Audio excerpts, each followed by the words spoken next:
Where is he? Wow.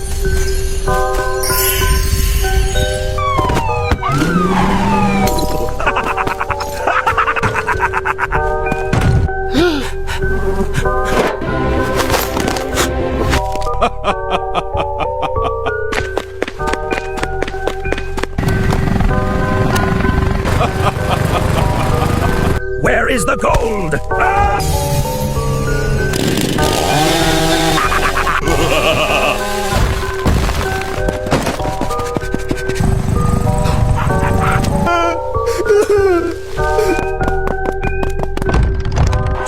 $200 million! Going once, going twice!